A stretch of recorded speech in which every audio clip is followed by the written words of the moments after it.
Welcome back to Manly Matters, everybody. Sorry I've took a little bit of a hiatus, but I have currently been focusing on my podcast venture. If you haven't already, go make sure you check out the podcast. Search for Manly Matters on iTunes, Spotify, Google Play, wherever you listen to your podcasts. So the reason I've been focusing so much on the podcast is because long-form interviews sometimes are just easier to do over podcast. There's a lot of editing that goes into videos. So typically more long-form conversations are easier to do over podcast, which brings us to today's video, which is a podcast. So me and my guest today talked about it, and we decided that we were going to try this thing where, we throw the podcast up on YouTube and see how it goes. But if watching the video isn't your thing, then this is also up on all those platforms. So go check it out. Speaking of my guest, I have Martin Mezei on the podcast today. He is an author, life coach, and founder of Mindful Masculinity. He takes a really awesome approach to helping men and helping them embrace their masculinity, and I was super excited to have him on the channel.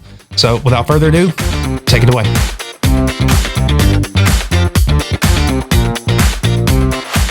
All right, so we're here today with Martin Mezei. I pronounced that correct, right? You did pronounce that correct, yes. Awesome. So we're here today talking a little bit about mindful masculinity and talking about what he's got going on in his world and maybe some current events as well. We'll see what comes up, but let's just roll with it. How are you doing today, Martin? I'm doing awesome, man. Summer has hit Barcelona, Spain, where I'm based, so it's quite hot now. I just have to put on the AC before we jump on this podcast. So I'm very happy for that, very grateful for that. Yeah, it's been summer here for a while. We've been feeling the heat. It's probably 90 degrees outside right now, so wow. I can understand. Yeah, man. I would love to tell you and your audience about mindful masculinity for sure. And I wanted to thank you for having me on the podcast, first and foremost. Round two. Yeah, round two. We gave this a first shot and decided to go for round two. Yeah, man, the message that I carry, really, I'm on a mission to elevate humanity's consciousness by awakening the sacred masculine, divine masculinity, or my definition of it would be, or my label that I like to use is mindful masculinity. And the reason I call it that is because I think masculinity has been misinterpreted over and over again. Right. I do believe that we're definitely living in a time where our generation of men have been traumatized in various ways. So the first way would be that we have been told a story of what it means to be a man. And we have fallen into ways that are not serving us or our families or our communities, because very often we are afraid to show emotion. We are afraid to be vulnerable. We are afraid to embrace everything that comes with this human experience. And so that's why male suicide rates are so high. And that's why mental illness is so present amongst men. And that's, I think, part of the reason why divorce rates are so high also.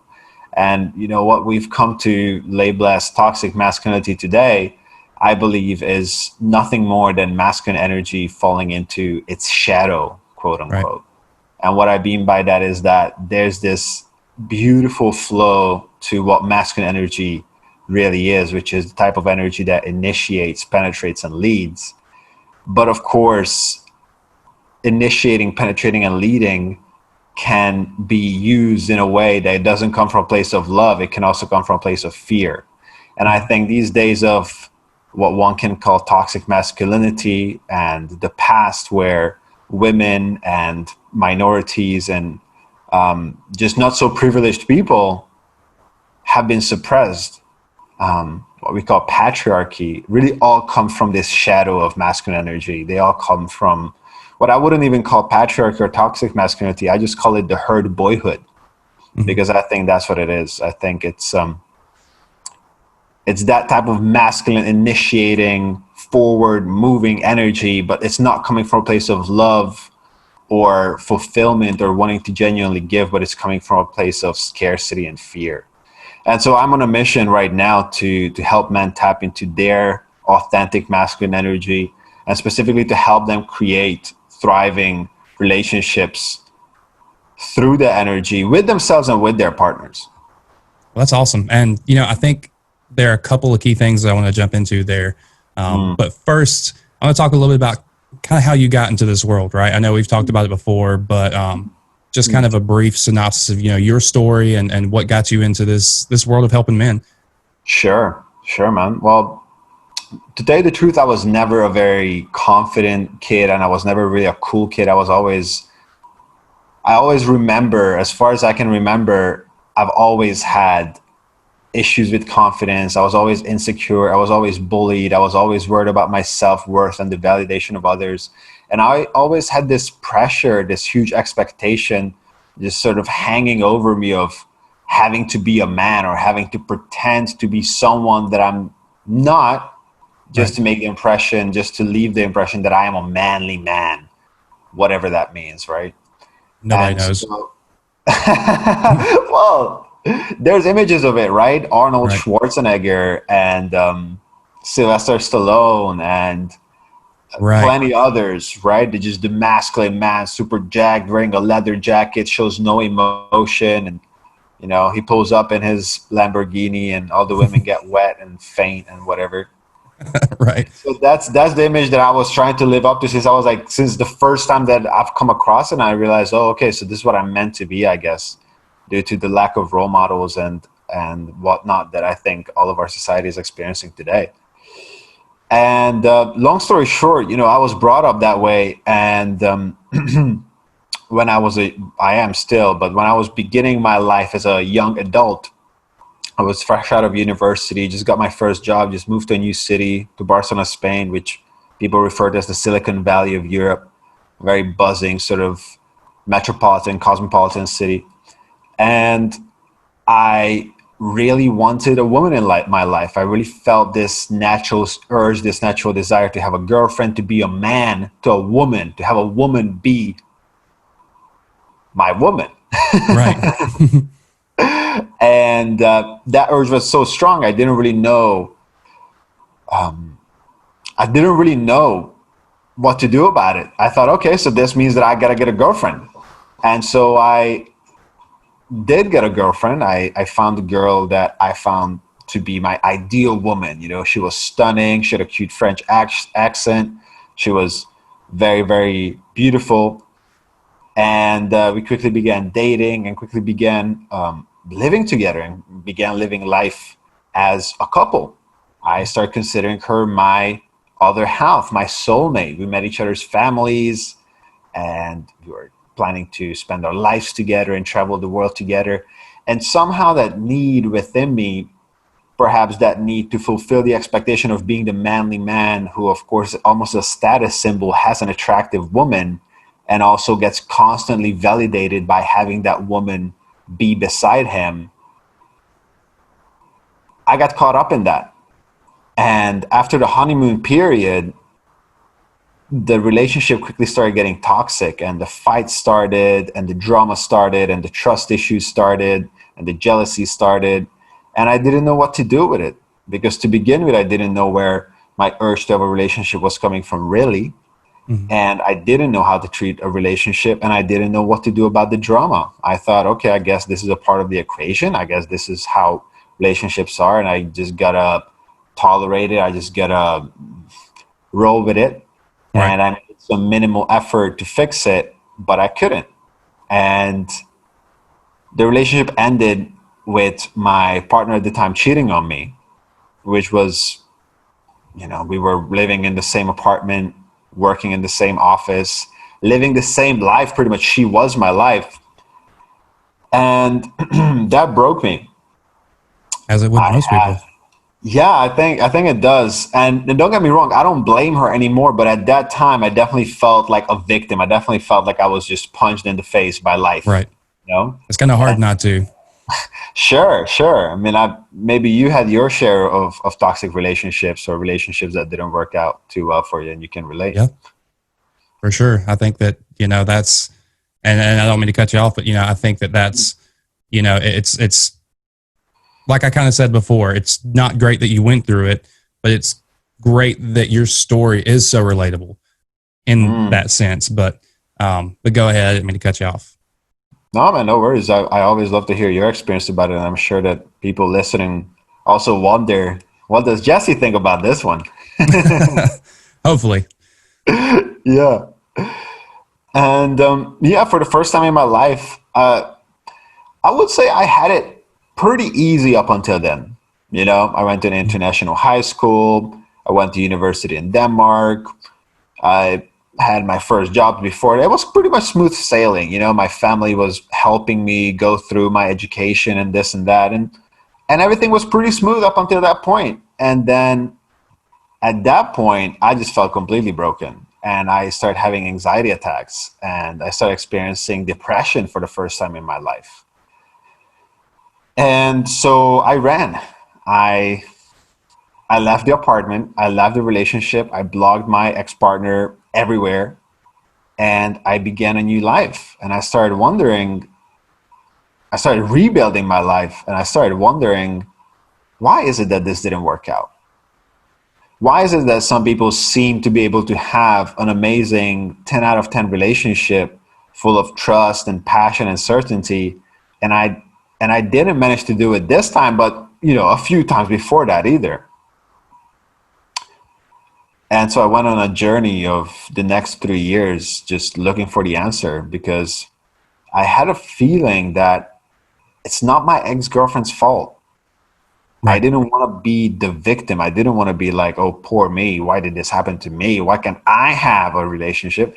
I thought, I feel like I played a role in this. Or better yet, maybe I didn't step into my role here. Maybe I didn't really step into the role of the man in the relationship. I didn't really take charge. And I think my gut feeling was right, because that's the conclusion I came through after 3 years of very deep spiritual practice of yoga, meditation, mindfulness, affirmations, journaling, workshops, coaching, mentoring, traveling to India to learn from my guru, my spiritual master there, putting that into practice, living the single life for a while and looking for ways to find fulfillment there and never really finding it, and then coming to the point where I was like, it's me. It's me. I'm the one responsible. I was the one who chose this woman to be in a relationship, and I was the one who first of all ignored the red flags on both sides, and then tolerated the lines and boundaries being crossed over and over again. And I chose to go with it and not do anything about it up until the point that I was cheated on. Right. And I could blame her, but if I'm the man, if I am the one who has the masculine essence, the energy that initiates and leads, then I'm responsible for giving her the space to be the woman in the relationship. And I simply failed to do that. So I forgave her. And I want to give a big shout out to her to have changed my life. There's a lot of power in that, being able to, sure, appreciate the struggle, and I think that's a term you hear sometimes. And, so many times we look back on hardships and we look back on, these very difficult times that we go through in life, and we look back with resentment and anger and all that kind of stuff. But ultimately, when you learn to really appreciate who you are and learn to appreciate where you're at in life and everything that you have, that's when you're able to kind of go through this transformational period where you can look back and say, I'm glad that happened, because it carved me into the man or woman or whatever. It carved me into the person that I am today. And had that not happened, I wouldn't be who I am today. And I think that I love that you tapped on that, because that's such a powerful feeling to be able to look back on those things and say, thank you. You gave me the hardest periods in my life, but I would not be who I am without that. Yeah, what you said is true. It's very true. And that's one way to look at it, to say, yeah, well, I've gone through that and that built me up to be a better person. And I think many people prescribe themselves to that worldview, which is definitely better than victimhood. It's definitely better to look at it this way and say, okay, how did this help me grow as a person? An even stronger paradigm is looking at it and appreciating it just for what it is. Right. Without even any reasons of, did it make me stronger? Did it help me grow? Maybe it didn't. Maybe it just hurt me very, very deeply. Right. But one thing that I found on my journey is that when you tap into a very, very deep level of gratefulness, when you tap into that sort of gratefulness that makes you appreciate everything simply because it is, it makes you appreciate everything because it is a very unique human experience that we're having. And if you were to label certain parts of this human experience that are simply a part of it, then you would be missing out big time. Yeah. That's a really interesting, thought, that, Yeah. yeah, sometimes things just, they don't make it better. Sometimes they just hurt. But Exactly. I like that. I like that approach, the just appreciating the human condition, basically. That's really interesting. It's just, it's just human life, and you gotta appreciate it for what it is. What I say is embrace the full spectrum of the human experience.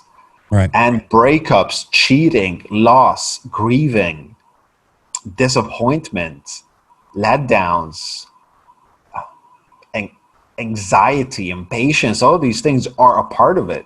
So one thing that I've been trying to do is whenever I feel myself experience those emotions, and we have a very strong narrative for men that emotions are meaningless. Control your emotions, right? A real man controls their emotions. A real man, it's not even about not showing emotion. It's more like you show a different emotion. Right. You put on a mask, if you will, but just in general, control your emotions. Your emotions are lying to you. Your emotions are not reality. Don't be emotional. Women are emotional. And I disagree with that. I think all humans are emotional. Mm-hmm. And I think it's wonderful to practice awareness with your emotions. And it's wonderful to embrace your emotions. And there's nothing wrong with emotions being felt, because that's all they want to do. They want to be felt. Mm-hmm. All the problems arise when you start judging yourself for feeling certain emotions, or you start overthinking, oh my God, why am I feeling this? Why? Why me? Right. This emotion is messed up. I'm not normal. Right. That's when you start messing yourself up. As long as you're just feeling the emotion and you're breathing through it and you're sitting with it. And that's why I love the term mindful Mindful. There it is. masculinity, because I feel like the journey of being a man who's embodying his masculine energy does come with a lot of different emotions and sensations. And it's so good to feel them and to be mindful of them and to be aware of them. Right. And that's what I learned throughout, just coming back full circle. That's what I learned out through those the 3.5 years now, since that painful breakup and separating from my ex, and going through that journey, which at the end of, I had found another woman that had made me feel not even the same way, but an even more profound sensation of, oh my God, she is stunning. She just makes my heart explode. And I feel like she is the one. Not like I believe in the notion of that there's one partner out there, but I think all men and women also can relate to the feeling when you meet someone, you're like, oh my God, this person is special. This person is something that I resonate with. This person, I click with this person on a different level. And so I met her, and it was amazing. Honeymoon period, dating and all that, those things, fantastic, incredible, biggest adventure of my life.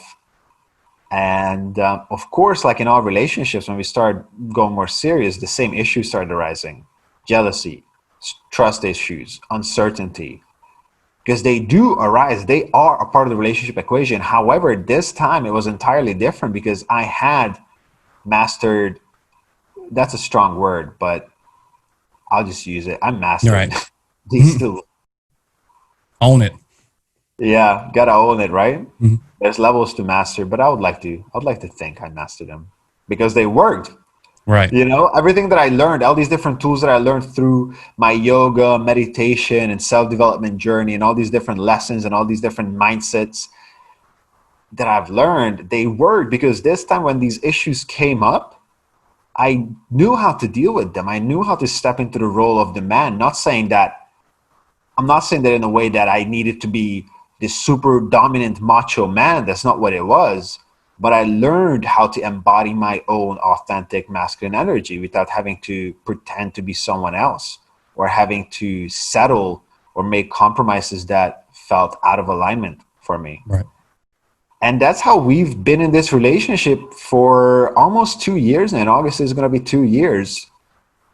And it's just been an incredible experience, man. I mean, a good relationship, and you know this because you are in a relationship, right? You're a family man, you're a family father, you know this. Isn't it a cornerstone of an amazing life?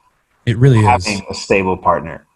Yeah, the more fulfillment you can get out of your relationships, the more you are wholly fulfilled, And I think that that's, I don't mean to dive off into a whole other topic, but I think that that's one of the things that society as a whole kind of struggles in, because we're in this world of be independent. You don't need to be married. You don't need to be, and that's true. While that is true, but there is a wholeness about being fulfilled through a relationship.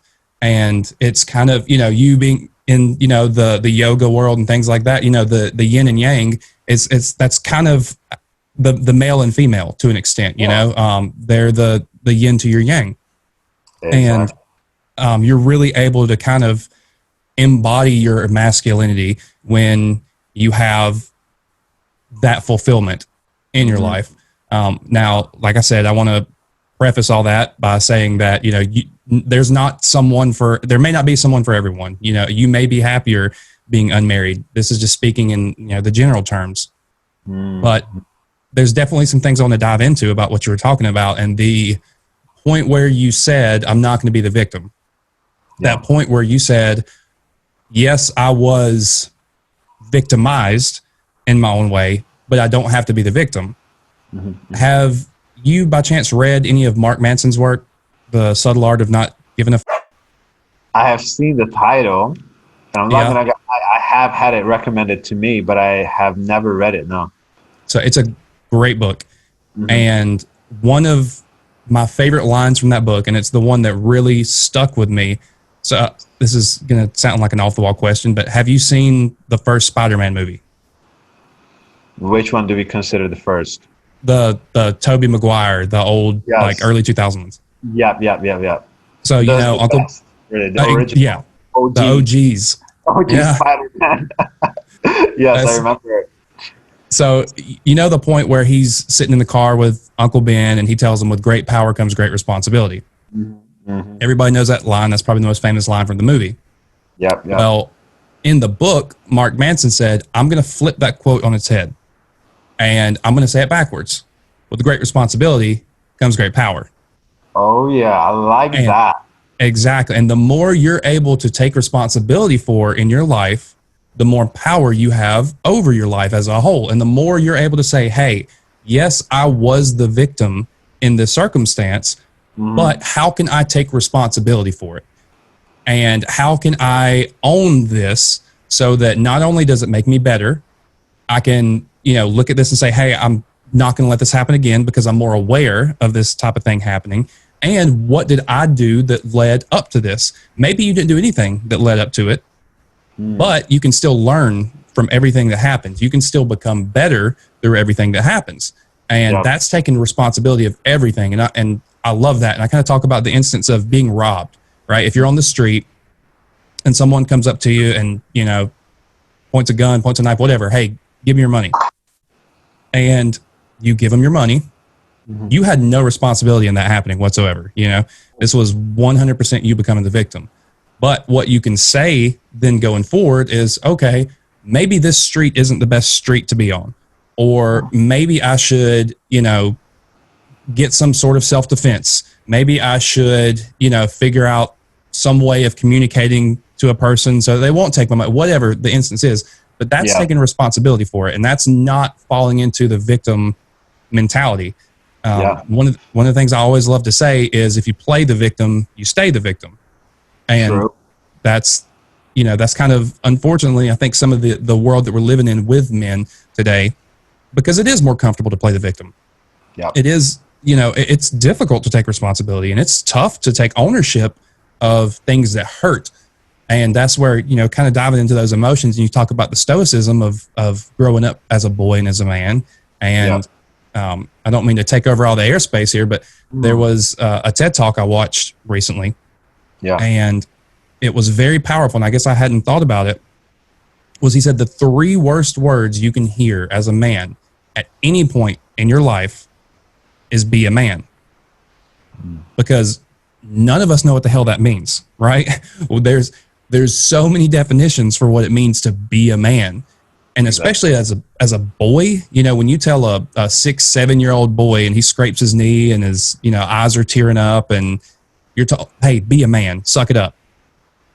You're telling this boy who has no clue what it means to be a man, who has no idea other than what he sees on TV and from older boys, to grow up, stow your feelings, don't show emotion, and you know that's the model that we're given. Yeah. And so I love that what you're doing, and first of all, I absolutely love the title "Mindful Masculinity" because there's a lot of mindfulness that doesn't go into masculinity nowadays. I feel like there's a lot of stereotypes, there's a lot of labels, and there's not a lot of deep diving into masculinity. I feel like in men, we just wash, rinse, repeat what our fathers did, what our grandfathers did, and what the media and what television tells us is what it means to be a man. Right. So let's talk a little bit about kind of your mission and how you go about this mindful masculinity. Sure, man. Well, right now I work as a coach. I offer one-on-one coaching to men, which is deepest level of journeying together with someone, really. You know, it's something that I really, really enjoy doing. It's a big load to take upon, especially when I'm working with 3 to 5 clients at the same time. And so you always got to keep in mind, okay, what is this person doing? What is that person doing? When do I have to check upon them? When do I have to provide it with the etiquette support? Do they have all their tools or their support that they need? But it's incredible because you get to see the transformation day by day, you know, and I start working with guys who tell me that they're really depressed and they don't see. I've had a man tell me, I just want hope back. I just want hope. I don't see the hope. I don't see how I could be different or how my life could be different, how I could feel differently, how I could get my excitement back, how I could feel peace again. And I can relate to that because I still feel that to this day, sometimes, right? I've just learned to not judge myself for it, and I've learned how to sit with the emotion. And it's not that I teach men how to suppress those emotions or how to run away from them or how to, even though I do resonate with a lot in Stoicism, I think that maybe that notion of not regarding your emotions as something important has been misrepresented a little, right? Because but I think what Stoicism is trying to suggest is that you don't act upon your emotions instinctively. Like if you get angry, you're not going to scream at your partner. If you're not going to go into road rage, you're not going to scream at your colleague. If you get sad, you're not going to just abandon your life and go into the forest and cry and just let yourself go into a deep, dark depression. I believe that Stoicism is encouraging you to sit and feel through and think through your emotions, really integrate them into your life. Even though maybe it does discourage you a little bit from even sharing them. And in that case, I'll just say, let's learn from that philosophy of the past and move on towards something better. Because what I try to help men do is to really just develop a new sense of self-acceptance and self-love through which they can have a thriving relationship. And what you said about taking responsibility, I really, really agree with, because it's actually one of the steps in my book, 5 Steps to Mindful Masculinity. One step is, word by word, take responsibility. Right. It's actually the second step. The first step is to let go of expectations. Your expectation of what it means to be a man, or what it means for your partner to be your woman, your girlfriend, or whatever. What it means to date someone. What it means to be, what this whole game that we play, we call human life, what anything in it really means. And instead of just overthinking the expectation, just immerse yourself in it. And the second step is, take responsibility. It doesn't need to be your fault for it to be your responsibility. Right. Like you said, you get robbed. You're not going to say, oh my God, what did I do to deserve this? Okay, well, that guy was starving and he needed to make some money, so he robbed me. Okay, what am I going to do now? What are the next steps for me? I'm going to have to get my credit card logged. I'm going to have to get a new ID if they took my wallet. I'm going to have to, go to some self-defense classes or something. And then you go on and you do your responsibility. And that's it. Yep. And so my work really consists of helping men do that and so much more, that we could talk about for the next 5-6 hours, really. Right. But the bottom line is that I want men to realize that we are really stepping into a new chapter for manhood, for what it means to be a man. Because we've seen both sides by now. We've seen the toxic end of the shadow of our masculine archetypes. And if I may say a few words about masculine archetypes, take a little break here. Yeah, sure. The four masculine archetypes that we recognize in Jung psychology, that talks a lot about the subconscious and its manifestation in mythology and folklore and our stories and our world in general. Those 4 archetypes are king, warrior, magician, and lover, right? And so each archetype has several shadows. So if you're embodying your masculinity fully, then you are a king. But if you are coming from a place of hurt, that archetype turns into a tyrant. Right.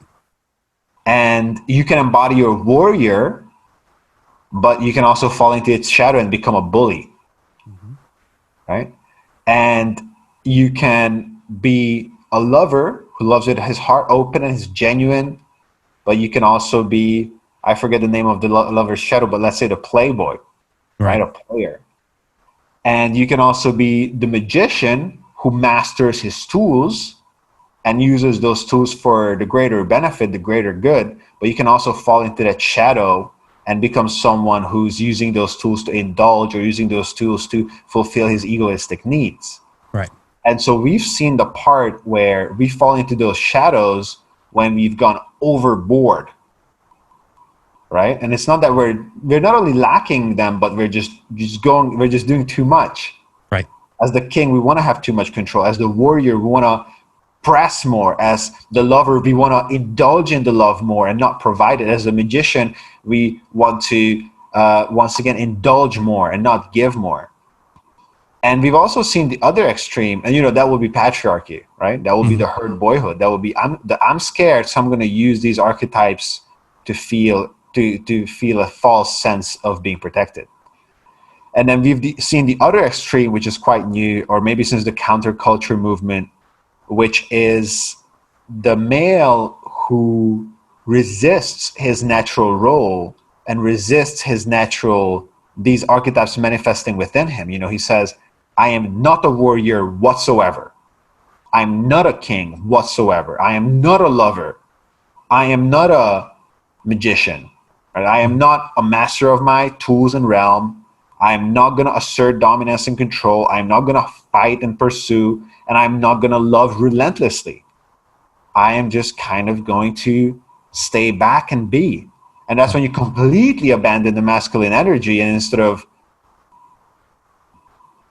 being a channel, being the manifestation of that initiating, penetrating, and leading energy, you completely abandon it and you become passive.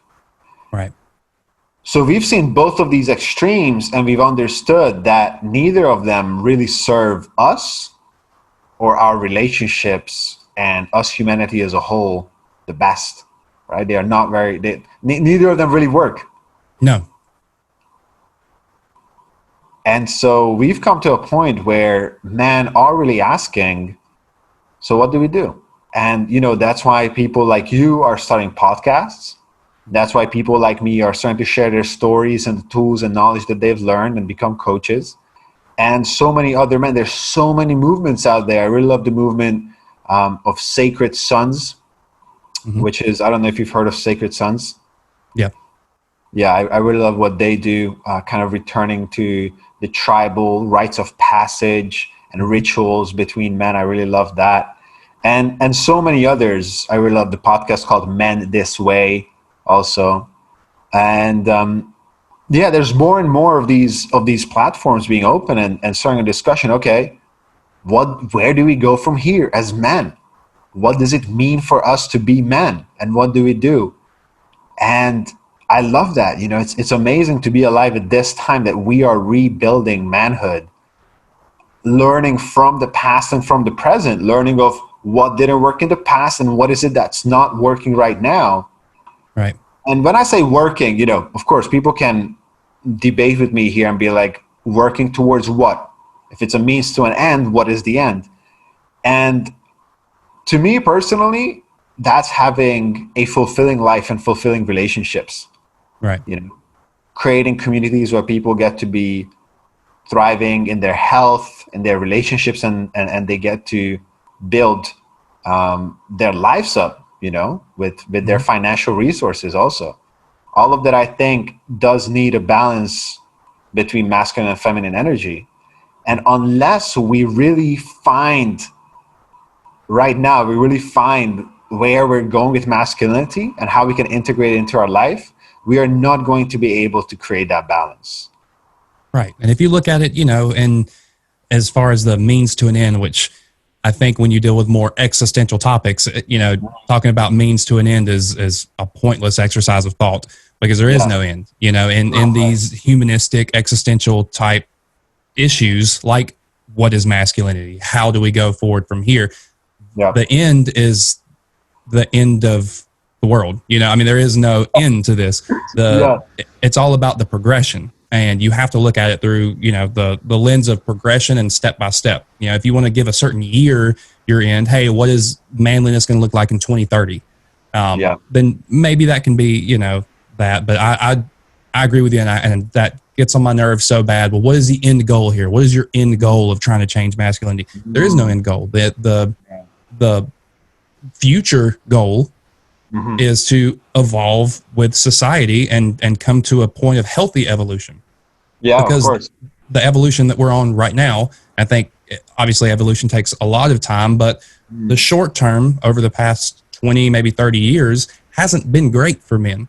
And it's put manhood in a hole, in a hole. You know, it's put us in a weird paradigm. Yeah. And like I said, that's why I started up what I'm doing, and that's, you know, why you've started up what you're doing. And I think it's important because ultimately I think that passiveness that you talked about is kind of what got us to where we're at today. Sure. And that I'm not going to fight you on this. Yeah, I'm bad because I'm a man. I'll take my lashings and I'll move forward. And that's not, you know, it's while I agree that there's a certain level of responsibility, like we talked about, you have to take, hey, while I personally am not responsible for women not being able to vote until this year, and, you know, the people of color in America being suppressed for years, while I'm not personally responsible for it, what I can say is that I empathize with you and I understand and I feel for what your people went through. But now how do we get better through this? Instead of remaining the victim through this, how do we better ourselves today? How do we better our future for our children, for our grandchildren? Instead of fighting, instead of arguing, instead of debating over the past, which we can't change. No one can change what happened, and none of us played a part in it. But what we can do is we can say, I'm sorry, I genuinely empathize with the struggles of you and your people. But now let's make ourselves better through it. Now let's learn from that and get better. And I think that kind of brings me to a little bit of current events today. I'm assuming you follow the news at least a little bit and kind of know what's going on in America right now.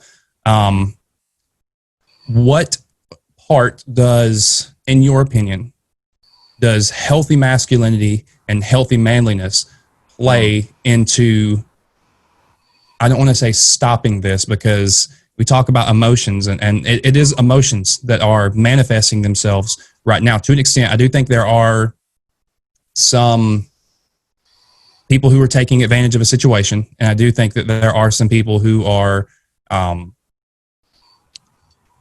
trying to tactfully word this. There are people who are using a tragedy for themselves. But I think a lot of people are just acting through this suppressed anger and the suppressed emotions of what we talked about with, you know, actual toxic masculinity, suppressing groups of people. Yeah. Now, how do we as a whole come together and embrace our manhood, embrace our masculinity to get better through this? Yeah. Yeah, man, I love what you said, and that's a great question. Well, first and foremost, rest in peace, George Floyd. Absolutely. May he rest in power, and my deepest condolences to his family and to all families, to all people of color, all minorities, or anyone experiencing violence and discrimination to this day in America and around the world, because it is an issue. It's awful. And it is something that I made a post about recently on my Facebook page. And I said, I wonder if that cop that killed George Floyd, that murdered him in cold blood, if he was raised in a world where masculinity was taught and practiced in a more healthy way, if he knew that violence wasn't the answer, if he knew that there's more power in holding back and uplifting others than suppressing them and killing them and dominating over them, and if he looked at his fellow man as his brother and as his kin, and not as someone from a separate race or social class, would have things been different? I saw that post and it was very powerfully worded, and it was very thoughtful and thought encouraging, because I'm with you 100%. You know, when you use a position of power, a position of authority to do any sort of negative to another individual, whether that be, you know, just verbal abuse or physical abuse, or obviously in this case, murder, then you're a bully. That's what it is. You are a bully in the worst sort of way. Yeah. And I don't mean to sidetrack here, but it brings me back to one of the quotes from one of my early supervisors in the military. Is he told me that there are two ways to lead, and there are two ways to be in a position of authority, and it's through respect or it's through fear. Yeah. He said, and respect is the number one. And if you can earn people's respect, then they will want to follow you. They will have to follow you because they're driven to follow you. Yeah. And if you can't earn their respect, then you have to lead by fear. And if you lead by fear, then you will never have their respect. And Word. I said that is extremely powerful. And I think that in situations like what we're seeing with George Floyd, it's through fear. And that is a weak manifestation. And I will say I'll pull no punches in this. If you have to lead by fear, you are weak in your masculinity. It is a very weak trait. And it's a weakness with a mask of masculinity. Totally. It's you have fear within yourself. You have something pent up, and it's manifesting itself in the physical world through aggression, through anger. But I could rant about this for a while, because when I saw the video, that was my first, obviously, anger and this intense passion within me came out. Yeah. But the first forethought was, what a weak man. Yeah. What Absolutely. a weak person to use that position to do that to another individual. Yeah. And I could, like I said, I could go off on him for an hour myself, but continue what you were saying. Especially because I imagine so, because you are in the military, right? And so you are in that sort of position of power and authority. You are, I don't know if being in the military would qualify as a civil servant. Like you are. In a way, no? Mm-hmm. And so I imagine that you can relate to having that responsibility, that people look up to you as how you carry yourself and how you treat others. Right. And yeah, man, I completely relate to that. Now, how do we prevent or transform those things that are happening? First of all, I feel like that event of George Floyd being murdered is so symbolic. He was immortalized by that event. But that event itself wasn't really the only thing that triggered this whole riot, this whole, I don't know if we can call it a revolution at this point, but biggest series of riots that your country has seen since the LA riots in the 60s? I believe so. It's huge. It's historical, but a big number of incidents have led up to that. Mm-hmm. And now I cannot remember all the names, but I remember throughout the past 5, 10 years, on a regular basis, every few months, there were black men and women being killed in very, very sketchy circumstances, right? Right. Their house raided by accident and them being shot sleeping in their bed. Kids being shot for carrying a toy gun in an open carry state. Right. And similar, a kid being shot for wearing a hoodie. Mm-hmm. And then those events getting politicized to such a high degree where you have to choose. You're not choosing human right and human life versus fear and suppression, but you're choosing between left and right. Basically, you're choosing between Democrat and Republican in your country's case, right? Like now it becomes a political statement, and then so people are discouraged from even taking part in the discussion because they feel, I'm already registered with this party, or my family is with this party, so I cannot. Right. And so I think we are stuck with this situation where, okay, we see that black people are being murdered. That's what it is. They are being murdered with such ease that it's mind-boggling in 2020. It's mind-boggling in general, but especially in 2020. Right. It's mind-boggling in general, but yeah, we are still here. The Martin Luther King, Malcolm X fight is still being fought. And the point I also can babble on about this, but there's a point that I was trying to make with this. Yeah, how do we transform the situation? We stop being, how do we stop the cop from getting to the point where he feels that he can place his knee on another man's throat? Right. We stop being the cops that stand around and watch in silence. Amen. Because those cops were not embodying, and when I say masculinity, I mean just being a leader, being an authoritative, protecting figure that gives to the community, right? That's masculinity. Right. And women can embody that masculine energy too. Mm-hmm. In this case, it was men, it was these cops, right? And I think it's so important that we open up the discussion around this, and we open up an international male community, a new paradigm of men being able to sit down and talk about this and say, this is not healthy. We are not going to be passive, because that's being passive. We're not going to stand by, and we're not going to act upon fear. Right. When we see our fellow men being suppressed, being, excuse my French, just f***ed around with. Right.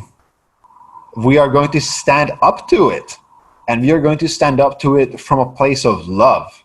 Mm-hmm. And I think that starts with us. First and foremost, that starts with us being that person. And that's why I made that Facebook post, even though I'm not from the States and I haven't been in years.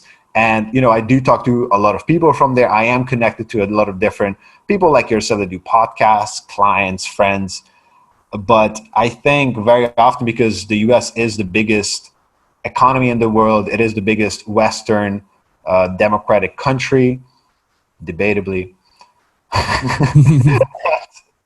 And so whatever happens there is kind of a reflection of, either a reflection of, or a big contributor to just international political atmosphere, or just the international atmosphere in general, right? And so I think it's so important that wherever you are in the world, you use this as a wake-up call and say, I need to take a look good at myself, and I need to see where in my life and where in my surroundings am I allowing injustice to be carried out as I stand by in silence.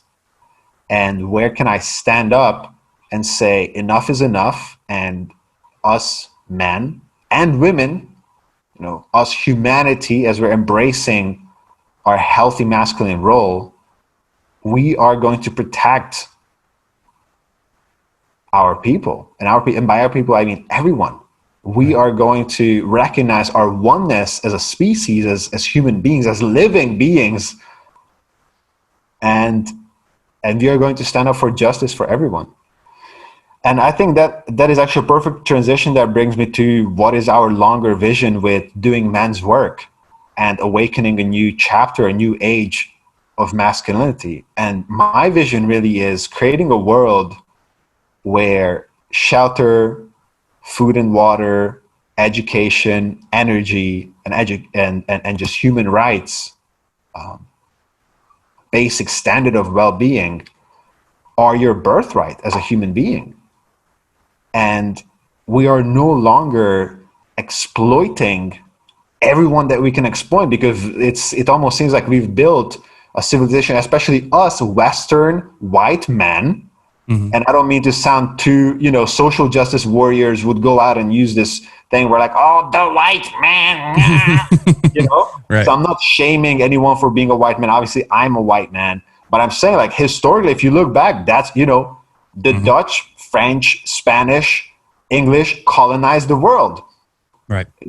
And did all these atrocities around the world. And then the countries and sort of like empires that rose up from that, America, Australia, United Kingdom, etc., continue to, on one hand, give space to social and human rights movements where we say, okay, we want to have basic human rights and we want to establish a basic standard of living. And at the same time, somewhere in the back, we are still tolerating such atrocities and high levels of injustice. Right. And when we awaken a new age of masculinity that's really about coming from a place of love and being that leader and being that protector, we embody that. That means putting an end to this. And that is a mission that can take, good question, how long? I was about to say centuries. I would hope much less. Yeah, hopefully. But you got to start somewhere, man. You got to aim for something and you got to start somewhere. And I think the work starts right here, right now. It does. And that's where, I don't want to speak for you, but I'm never going to be a senator or a congressman or a politician or the president or anything like that. I'm never going to be someone that has the ability to change policy, the ability to change, actual laws and regulations. But, and like I said, I want to speak for you, but you seem to have your lane as well. But I'm what we can do, either. yeah, good. But what we can do is we do have a voice and we do have the ability to put these good ideas out there, to put these good vibes out there for men and to teach them what it really means to be a healthy embodiment of masculine.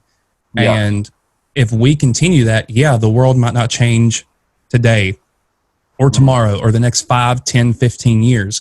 But if we're able to raise our sons and the next generation of men and show them this is what it means to be a healthy man, this is what it means to embrace your masculinity in a healthy way, then they might be able to change policy.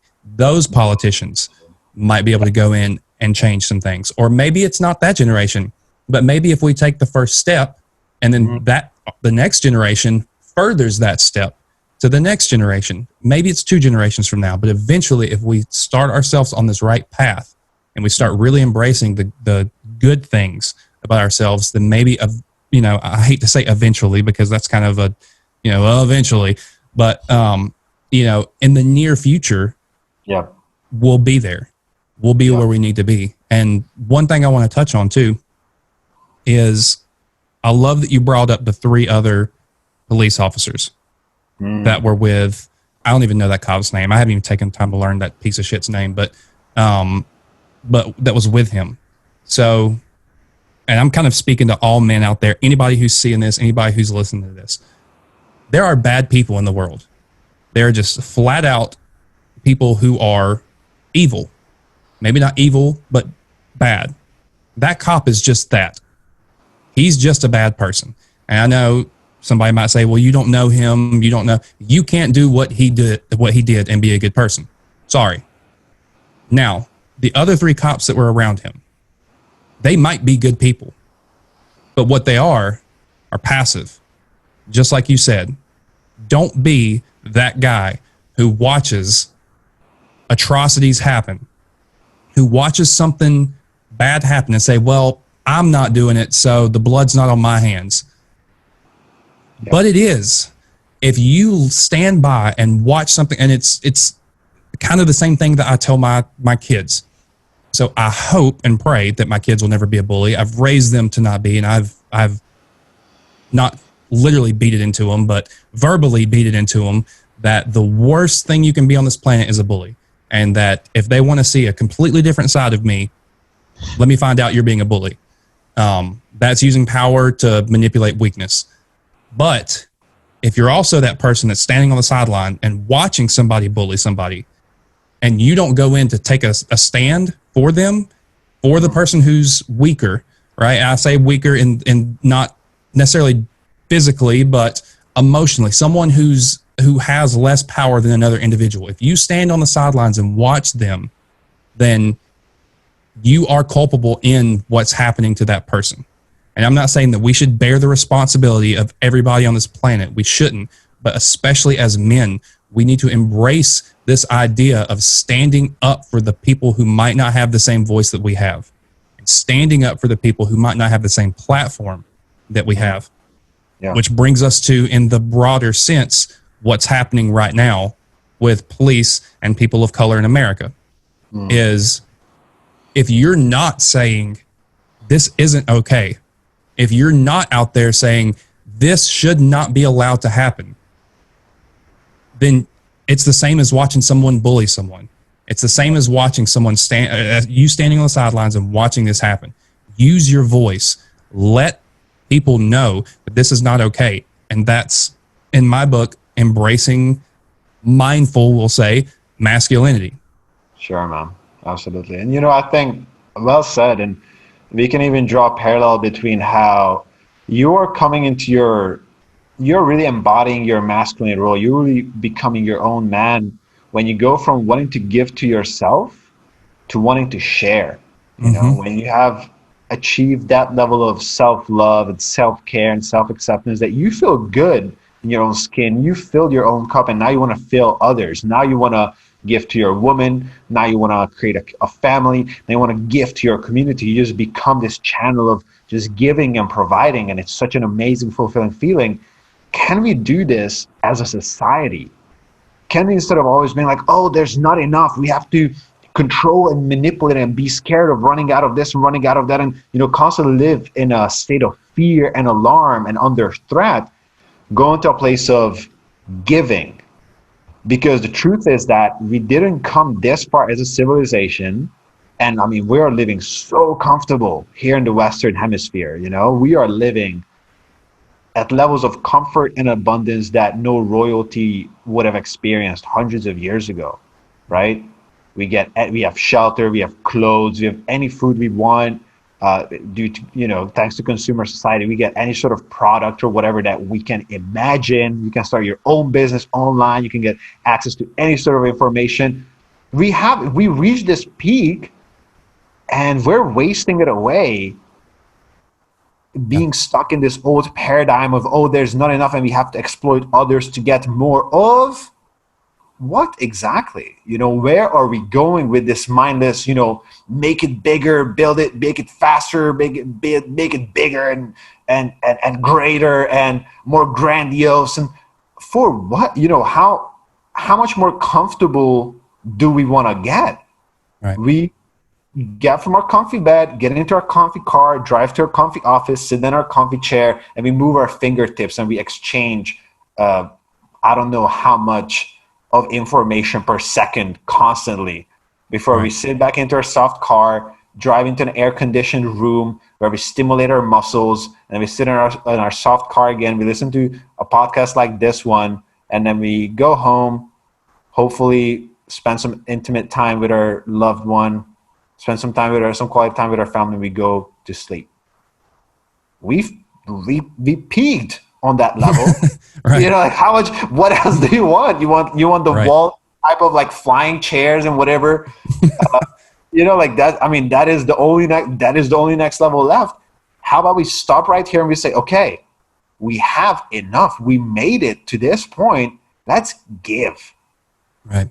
Let's give, let's lift other people up, and embodying your healthy masculinity, and embodying mindful masculinity is a big part of that. And in response to that, that will bring you into that will bring humanity in balance with their feminine energy also, which is the energy that nourishes and supports and receives. And that's important to have that balance too, let me jump in there, but that's, sure. It's that talking about that whole be a man thing is true intelligent masculinity is being able to understand the feminine within you as well. Exactly, man. And knowing, oh yeah, exactly. And knowing when to embrace it and knowing when to suppress it. That is true intelligent masculinity. But go ahead. No, I was going to make the same point, man. Exactly. You said it even better than I could have. Exactly. But just because of its nature, masculine initiates and the feminine reacts in a response. So, the way that we fell into the shadow of masculinity and we fell into patriarchy or herd boyhood for centuries, and we were suppressing women, and people who are saying the patriarchy doesn't exist. Okay, maybe not to the level that it used to, and the Vatican would execute you for being a redhead, Right. The Vatican would execute you for being a ginger woman, Right. We came a long way from there, but we caused a deep hurt in the feminine. We caused a deep wound. And now that is coming back to us and reacting, because that's the natural way. And I'm sure so many feminists will call me out on this and say it's not true. But look, this is my point of view, and this is the tantric, yogic, more Eastern, esoteric view of the masculine and feminine. The masculine initiates and the feminine follows. So we caused this hurt, and we are seeing we are, as humanity. Masculine energy caused this hurt. Now we're seeing a response. And the way we're going to respond to the feminine state right now is going to cause a response again. So exactly. I think the way you said it is perfect. When you come into mindful masculinity, when you embody your healthy masculine energy, that gives space to the feminine within you, because you cannot be a good father without embodying some feminine characteristics, like being a nourishing, supporting man, being able to receive, being able to listen.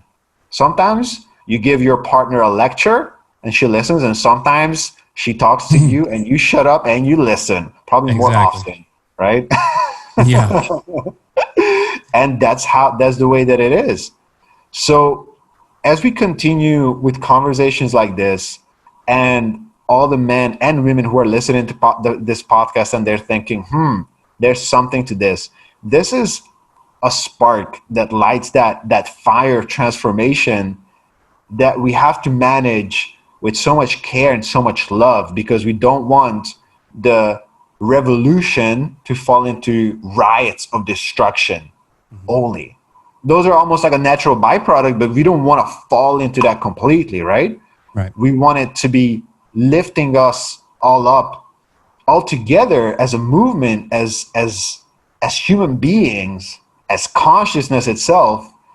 And we just want to go to a place where we are able to give and grow together towards a more peaceful and a more fulfilling life for everyone, without the exploitation and without the pain and suffering having to be caused. That's such a good point. And I think that pure, true altruism is the sign of, in the sense of a man, right? Or in the sense of masculinity, that just pure, honest altruism. I'm going to give to you not because I want anything in return, but I'm going to give to you because maybe you need it. Maybe I have excess. Maybe, something. That's it, brother. Thank you. That is the pinnacle of true manliness. That's the peak. That's a high five to that. Yep. But no, thank you for doing what you do and helping men, because we're on this journey together, and we're opposite ends of the world or several thousand miles apart, but we're in this together. And I think that the people out there who are on this same journey is we're all in this together. And I think that, not one of us can do it by ourselves, but And maybe we can't do it together, but at least we're out here trying. And at least if we can change one person, then we've succeeded, right? If we can help one person discover what healthy masculinity, and maybe keep one person from, what as high as suicide rates are in men, if we can maybe make one man rethink that, or make one man embrace his masculinity in a healthy way rather than hitting his wife or hitting his children, saying, how can I embrace, a more intelligent form of masculinity, and how can I help it manifest itself in a better way, then we've succeeded. Like I said, thank you for going on this journey, and thank you for coming on this podcast, man. Thank you for having the second me. time was even better than the first. Amazing. And I love this conversation. And absolutely. Thanks for everyone. Thanks to you. Thank you for doing this. And thanks for everyone tuning in. This has been great. And I got to have you back on soon. You're always a great talk, and I definitely want to keep up with your journey and hear the transformation that you're helping people go through. Awesome, man. I hope.